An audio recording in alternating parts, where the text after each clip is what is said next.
अस्सलाम वालेकुम नाज़रीन, FSID न्यूज में आपका इस्तकबाल है। मैं मोहम्मद फारूक। पढ़ते हैं आज की ताज़ा खबर। सदर तेलंगाना जागृति व रुकने कानून साज कौंसिल BRS कविता की रिहायशगाह पर कुकटपल्ली, श्रीलिंगमपल्ली, जूबली हिल्स और पटन चोरू असेंबली हलकों से ताल्लुक़ रखने वाले तलबा और नौजवानों की बड़ी तादाद ने पहुंचकर तेलंगाना जागृति में शमूलियत इख्तियार की। इस मौके पर कविता ने खिताब करते हुए कहा कि तेलंगाना की सरजमीन ने दो अजीम मुफक्किर और रहनुमा पैदा किए, एक साबिक़ वज़ीर आज़म PV नरसिम्हा राव, जिन्हें हम आज उनकी यौम पैदाइश के मौके पर खराज क़ीदत पेश कर रहे हैं, और दूसरे तेलंगाना तहरीक के मम्मार व साबिक़ वज़ीर आला के चंद्रशेखर राव। उन्होंने वाज़ेह किया कि तेलंगाना जागृति प्रोफेसर जयशंकर और KCR के नज़रियात की बुनियाद पर 2006 में कायम की गई, जिसका वाहिद मकसद तेलंगाना की सकाफत, शिनाख्त और वक़ार के तहफ़्फ़ुज़ को यकीनी बनाना है। उन्होंने रेवंत रेड्डी पर शदीद तनक़ीद की और कहा कि वज़ीर आला रेवंत रेड्डी सिर्फ गाली गलोच की ज़ुबान ही जानते हैं। चीफ मिनिस्टर ने कभी भी जय तेलंगाना का नारा नहीं लगाया। सदर तेलंगाना जागृति ने नौजवानों से अपील की कि वो सियासत में आएँ और अपने हुकूक़ के लिए आवाज़ बुलंद करें।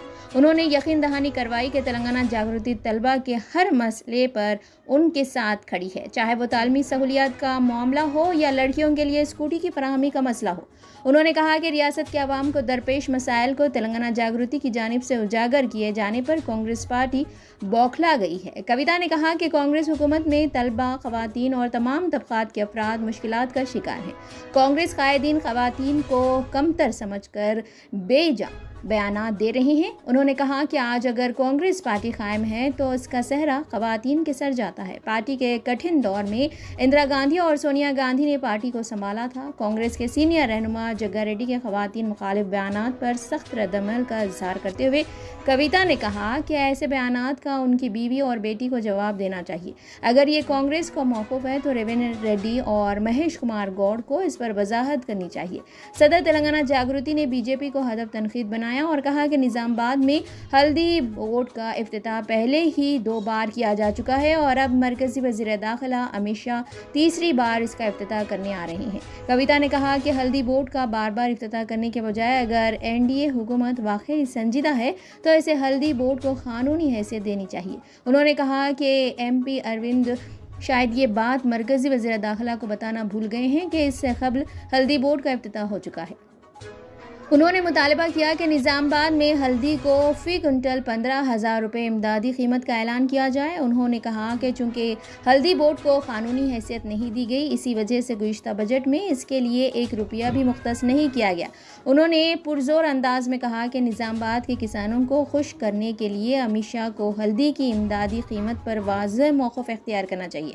क़ब्ल अज़ीं कविता से उनकी रिहायशगाह वाक़ई बंजारा हिल्स पहुँच कर केरला के रुकन राज्यसभा CPI संतोष कुमार ने मुलाकात की। दोनों लीडर्स ने मुख्तलिफ अहम मौज़ूआत पर तफसीली तबादला ख्याल किया। इस मौके पर संतोष कुमार ने बताया कि CPI से वाबस्ता सकाफती नौजवान फ़नकारों का ग्रुप मुख्तलिफ ममालिक में तेलंगाना जागृति के साथ मिलकर अदबी और सकाफती सरगर्मियों में हिस्सा ले रहा है। उन्होंने तेलंगाना जागृति की जानिब से सकाफत के फ़रोग़ के लिए जारी कोशिशों की सिताइश की और मुस्तक़बिल में भी मिलकर काम करने का अज़्म ज़ाहिर किया।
జై తెలంగాణ జై తెలంగాణ అందరికీ నమస్కారం।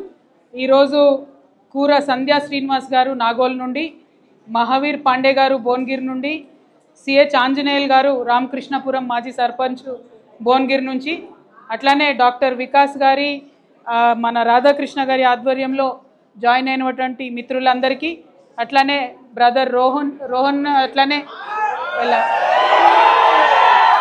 రోహన్ అండ్ విపుల్ ఆధ్వర్యంలో జాయిన్ అయినటువంటి టీం అందరికీ, అభిషేక్ రెడ్డి గారి ఆధ్వర్యంలో జాయిన్ అయినటువంటి టీం అందరికీ, మా తమ్ముడు శ్రీకాంత్ తేజ చౌదరి కోఆర్డినేట్ చేసినందుకు వారికి ధన్యవాదాలు, మా లక్కీ ఉన్నాడు లక్కీకి ధన్యవాదాలు, అట్లనే అజయ్ నాయక్ అండ్ జున్ను ఆధ్వర్యంలో జాయిన్ అయినటువంటి బీరంగూడ నుండి జాయిన్ అయినటువంటి వారి టీం అందరికీ, అట్లానే మీ పేరు మర్చిపోయిన మల్కాజీ పేరు మర్చిపోయాను పంకజ్ షిండే గారికి, వికాస్ పేరు చెప్పిన డాక్టర్ వికాస్ గారికి, అట్లానే వేదిక మీద ఉన్నటువంటి మా రాధాకృష్ణ గారికి, నవీనాచారి గారికి, మాధవి గారికి, సలీం అన్న గారికి, సీమ రమేష్ గారికి, సందీప్ గారికి, నరేందర్ యాదవ్ గారికి, లీగల్ సెల్ అధ్యక్షులు TJSF రాము యాదవ్ గారికి, అట్లానే ఇక్కడ ముందు ఉన్నటువంటి ఇవాళ జాయిన్ అయినటువంటి విద్యార్థులందరికీ కూడా హృదయపూర్వకంగా నమస్కారాలు. జై తెలంగాణ. తెలంగాణ రాష్ట్రం నుంచి ఇండియా వైడ్గా పాపులారిటీ తీసుకొచ్చినటువంటి నాయకులు ఇద్దరు ఉన్నారు. ఒకటి పివి నరసింహారావు గారు, ఆయన ఇండియాకి ప్రైమ్ మినిస్టర్ అయినారు తెలంగాణ నుంచి. ఇవాళ ఆయన జయంతి సందర్భంగా పివి నరసింహారావు గారిని మనందరం కూడా తలుచుకోవాలి. వారికి హృదయపూర్వకంగా మన రాష్ట్రానికి దేశానికి సేవ చేసినందుకు నివాళులు అర్పిస్తూ ఉన్నాం చాలా ఘనంగా. అట్లానే తెలంగాణ రాష్ట్రంలో ఒకరు పివి నరసింహారావు గారు ప్రధానమంత్రి అయి మన రాష్ట్రం పేరు నిలబెడితే, కేసీఆర్ గారు మీ అందరికీ తెలుసు అనుకుంటా, జై తెలంగాణ మీ అందరికీ తెలుసు అనుకుంటా, ముందు Telangana was not a separate state. ఒక 20 years ముందు ఎక్కడుందే Telangana was merged in Andhra Pradesh. So Telangana pride కోసం కొట్లాడి తెలంగాణను సెపరేట్ స్టేట్ చేసి ఇండియన్ పొలిటికల్ మ్యాప్ మార్చినటువంటి మరొక నాయకుడు కేసీఆర్ గారు.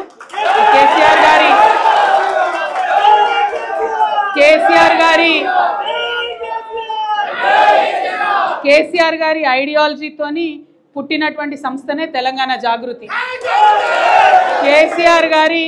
కేసీఆర్ గారికి ఇంకొక టీచర్ ఉండే గురువు ప్రొఫెసర్ జయశంకర్ గారు. సో ప్రొఫెసర్ జయశంకర్ గారు, కేసీఆర్ గారు వాళ్ళిద్దరు ఐడియాలజీతోని తెలంగాణ జాగృతి అనే సంస్థ స్టార్ట్ అయింది. అదేదో ఇప్పుడు సంస్థ కాదు, కొత్తగా పెట్టింది కాదు. 2006 నుంచి Telangana Jagruthi is a independent organization. So మీ అందరికీ ఈ విషయం ఎందుకు మళ్ళీ చెప్పాలనుకున్నా అంటే, చాలా ఇన్స్టా రీల్స్ స్క్రోల్ చేసుడు అలవాటు అయిపోయింది మనకు. సో కరెంట్ మూమెంట్ తెలుసు కానీ హిస్టరీ ఎక్కువ మందికి తెలియదు. కాబట్టి ఆ హిస్టరీ ఐడియా ఉండాలని చెప్పి నేను మీకు ఎగ్జాంపుల్ చెప్తా ఉన్నా. తెలంగాణ జాగృతి started in 2006.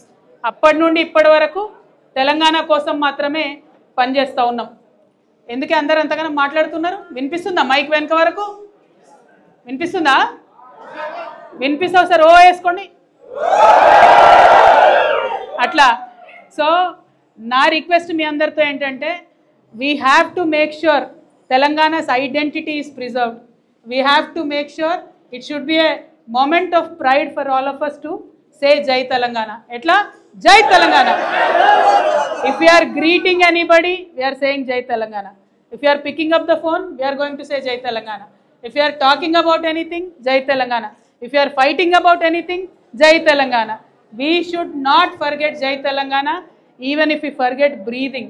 Enduku cheptunna ante, just because oka 60 years kinda మనం మర్చిపోయినాం కాబట్టి మనని తీసుకెళ్ళి ఆంధ్రాలో కలిపేసారు. మనకు సపరేట్ ఐడెంటిటీ లేదు, రైట్స్ లేవు, మన వాటర్ తీసుకుపోయినరు, మన జాబ్స్ తీసుకుపోయినరు. అందుకోసం ఫైట్ చేసి స్టేట్ తెచ్చుకున్నాం. 10 years అయింది. 10 years మంచిగా ఉన్నాం. Many people were happy. ఇప్పుడు మీరు గల్లీలలో తిరుగుతుంటే కూడా మీరు చూస్తుంటారు. ఇప్పుడున్న సీఎం రేవంత్ రెడ్డి గారిని నేనైతే ఎన్నడూ వినలే. అన్ని బూతులు, అంత భాష మరి అట్లా తిడతా ఉన్నారు. అదే కేసీఆర్ ఉన్నప్పుడు he tried to serve the last mile person also, ఎక్కడెక్కడో ఉన్న వాళ్ళ కోసం కూడా. సో తెలంగాణ జాగృతిలో జాయిన్ అయిన వాళ్ళందరినీ కూడా నేను కోరేది ఒకటే, నా డ్రీమ్ ఒకటే, యూత్ పాలిటిక్స్లోకి రావాలి. పొలిటికల్ బ్యాక్గ్రౌండ్ ఉన్నా లేకున్నా యూత్ పాలిటిక్స్లోకి రావాలి. Youth has to take interest in politics. Only then Telangana will progress. That is my very very firm belief. అందుకనే టీజే యూత్, YF, TJSF రెండు కూడా స్ట్రెంగ్తెన్ చేస్తూ ఉన్నాం. లక్షలాదిగా స్టూడెంట్స్ని జాయిన్ చేసుకుంటాం, లక్షలాదిగా యువతను జాయిన్ చేసుకుంటాం. చేసుకొని ఏం చేస్తాం? Only 2 issues. స్టూడెంట్స్కి సంబంధించి ఏం ఇష్యూ ఉన్నా ఫీ రీఎంబర్స్మెంట్ రాకపోతే చాలా మంది అడగలేని వాళ్ళు ఉంటారు. అందరూ మంచి బ్యాక్గ్రౌండ్ నుండి ఉన్నారు, కొంత పేద బ్యాక్గ్రౌండ్ నుంచి ఉన్న స్టూడెంట్స్ ఉంటారు. వాళ్ళందరికీ హెల్ప్ అయ్యేటట్టు వాళ్ళ గొంతుకగా మనం క్వశ్చన్ చేస్తాం. We will fight until fee reimbursement is given to each and every student. As on today కూడా 8,000 crores పెండింగ్ ఉంది. సో అది వచ్చేంత వరకు కూడా రాము యాదవ్ టీజేఎస్ఎఫ్ స్టేట్ ప్రెసిడెంట్ వారి ఆధ్వర్యంలో కంపల్సరీ స్టూడెంట్ ఫీ రీఎంబర్స్మెంట్ మీద పనిచేయాలని చెప్పి నేను మీ అందరికీ రిక్వెస్ట్ చేస్తున్నా. మా ఆడపిల్లలు వచ్చిండ్రు, చిన్ను వాళ్ళకు కూడా పదే పదే నేను చెప్పిన ఒకటే, మనకు స్కూటీలు ఇస్తామని చెప్పి రేవంత్ రెడ్డి గారు ప్రామిస్ చేశారు. ఎవరికి? ఆడపిల్లలకి 18 years అండ్ అబవ్. అవునా కదా? దానికోసం ఫైట్ చేయాలా మరి? ఆడపిల్లల స్కూటీలు మనకెందుకులే అనుకుంటురా? లేదు కదా, మగపిల్లలు కూడా ఫైట్ చేయాల్సిందే. సో స్కూటీల కోసం కంపల్సరీ టీజేఎస్ఎఫ్ ఆధ్వర్యంలో ప్రతి కాలేజ్లో ఫైట్ చేద్దాం, ప్రతి కాలేజ్లో కమిటీ వేసుకుందాం. స్కూటీలు ఇచ్చేంత వరకు రేవంత్ రెడ్డి గారు నిద్ర పోకుండా చేద్దాం. ఓకేనా? ఓకే, గట్లంటారా? జై తెలంగాణ అనాలి. ఏమన్నా ఇంకొక మాట చెప్తాను నేను ఇలా. జై తెలంగాణ అంటే మంచి ఇక్కడ నుండి రావాలంటే పిడికిలెత్తి జై తెలంగాణ. నేను ఎప్పుడు ఒకటే అంట, జై తెలంగాణ అన్నప్పుడు పిడికిలెత్తని వాళ్ళ నేనైతే తెలంగాణ వాళ్ళు అనుకోని పోయి. ఓకేనా? ఒకసారి చూస్తే ఎంతమంది తెలంగాణలో ఉన్నారు. Not bad. జై తెలంగాణ. ఇవాళ అన్ని ఏరియాస్ నుండి పెద్ద ఎత్తున వచ్చిన మీ అందరికీ ధన్యవాదాలు. అయితే మనం స్టూడెంట్స్ ఇష్యూస్, యూత్ ఇష్యూస్ మాట్లాడుతుంటే కాంగ్రెస్ పార్టీలో చాలామంది నాయకులు ఉన్నారు, వాళ్ళకి భయం అవుతుంది. భయమై నిన్న ఒక పెద్ద నాయకుడు, ఇదివరకు వర్కింగ్ ప్రెసిడెంట్ ఉండే పెద్ద నాయకుడు, ఆయన ఏమంటాడంటే, మీ ఆడవాళ్ళకి ఎందుకు పాలిటిక్స్, మంచిగా బతుకమ్మలు ఆడుకోవచ్చు కదా అని అంటున్నాడు. నేనేమంటున్నా, మీ కాంగ్రెస్ పార్టీ బతికి బట్టగట్టిందే ఆడవాళ్ళ వల్ల. కాంగ్రెస్ పార్టీ నెహ్రూ గారు చనిపోయినాక ఇందిరాగాంధీ లేకపోతే కాంగ్రెస్ పార్టీ అనేది లేదు, ఆమె వల్ల బతికింది. ఆ తర్వాత రాజీవ్ గాంధీ గారు చనిపోతే క్రైసిస్లో ఉంటే సోనియా గాంధీ గారు కాపాడింది కాబట్టి కాంగ్రెస్ పార్టీ బతుకుంది. ఇప్పుడు మరి మహిళలు అవసరం లేదంటే ప్రియాంక గాంధీ గారిని ఎందుకు తెచ్చుకున్నారు మీరు? ఆమెను ఎందుకు ఎంపీ చేసిండ్రు? మన స్టేట్ ఇన్ఛార్జ్ ఎవరు? మహిళ మీనాక్షి నటరాజన్. అన్నిటికన్నా ఎక్కువ నేను ఇవాళ కాంగ్రెస్ పార్టీ మహేష్ కుమార్ గౌడ్ గారిని, రేవంత్ రెడ్డి గారిని అడుగుతున్నా, ఇది మీ పార్టీ అఫీషియల్ వ్యూనా? ఆడవాళ్ళు కేవలం బతుకమ్మలు ఆడుకోవాలనా? ఆడవాళ్ళు పాలిటిక్స్ మాట్లాడొద్దా? ఆడవాళ్ళు వచ్చి పని చేద్దా? దీన్ని మీరు ఖచ్చితంగా ఆన్సర్ చేయాలి. ఇట్లా అడ్డగోలుగా ఆడవాళ్ళ మీద మాట్లాడినటువంటి మీ జగ్గారెడ్డి మీద ఏం చర్య తీసుకుంటుందో ఇలా తెలంగాణ మహిళా లోకమంతా కూడా చూస్తుంది. మీరు చర్యలు తీసుకోకపోతే ఖచ్చితంగా రానున్న రోజుల్లో మేము బుద్ధి చెప్తాం. నిర్మలమ్మ అంటే జగ్గారెడ్డి అన్న వైఫ్, ఆమె ఇలా టీఎస్ఐసి చైర్మన్గా ఉన్నది. నేను నిర్మలమ్మను, జగ్గారెడ్డి అన్న బిడ్డ ఉన్నది జయమ్మ, ఆ అమ్మాయి కూడా పాలిటిక్స్లో తిరుగుతుంది.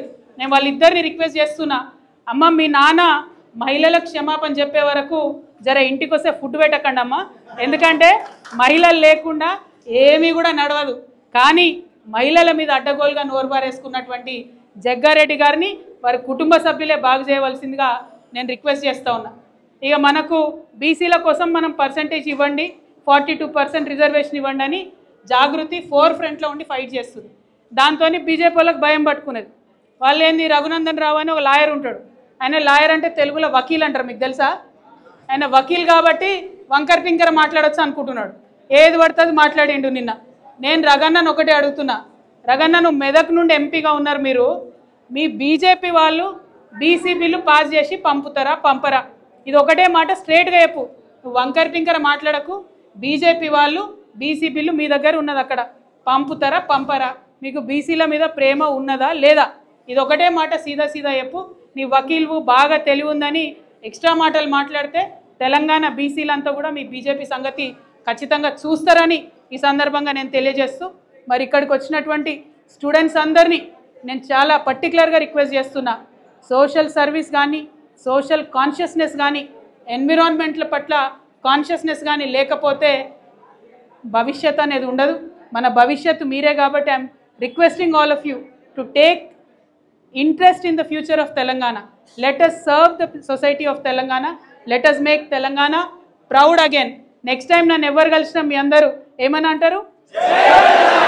ఒకటే మాట, జై తెలంగాణ.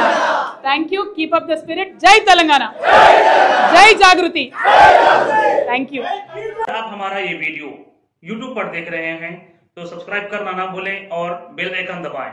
और अगर आप हमारा ये वीडियो फेसबुक पर देख रहे हैं तो पेज को लाइक करें और फॉलो करें।